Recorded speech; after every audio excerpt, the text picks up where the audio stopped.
In 2016, the Sarasota County Sheriff's Office responded to 892 vehicle burglaries. That accounts for more than 2 burglaries a day. Do you know what the majority of these burglaries have in common? 87% were unlocked. You might ask, how is it possible for that many people to not lock their car doors? Well, you might be surprised how common it is for people to get distracted nowadays and not pay attention. Let me set the scene for you so you can see how easily this might happen. It's a sunny morning in Sarasota County.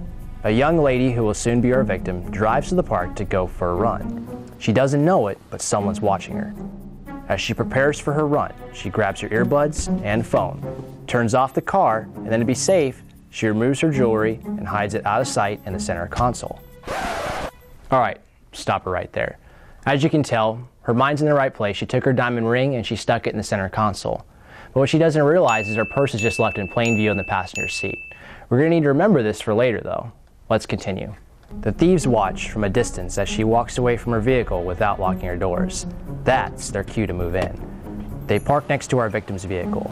The thief exits and proceeds to walk to the back of the car, scanning the parking lot to make sure no one's watching. Now that the coast is clear, he makes his move. Now start the clock.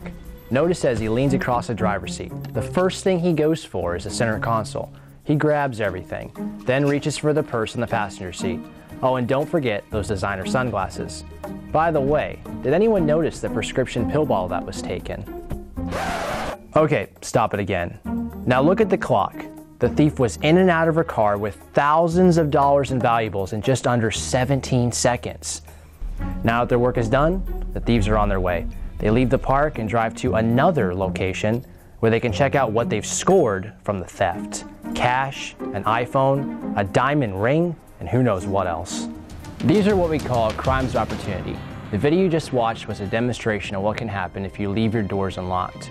But beyond locking up, the biggest takeaway here is not to leave valuables in plain sight. If our victim locked away her belongings, or better yet left them at home, the thief would have entered the car and found nothing. So let's review. Number 1, lock your doors. It seems simple, but it can make all the difference. And number 2, if you have valuables with you, hide them in a secure location, like the trunk or a locking glove box. Merely just putting a blanket or towel over your valuables doesn't make them safe. Criminals know where to look, and as we saw, they can do a lot of damage in just a short period of time. And number 3, finally, if you don't need it, don't bring it. Help us continue to make Sarasota County a safe place to live by taking a few seconds to secure your vehicle and the valuables inside. I'm Deputy Mike Bueller, and on behalf of the Sarasota County Sheriff's Office, stay safe.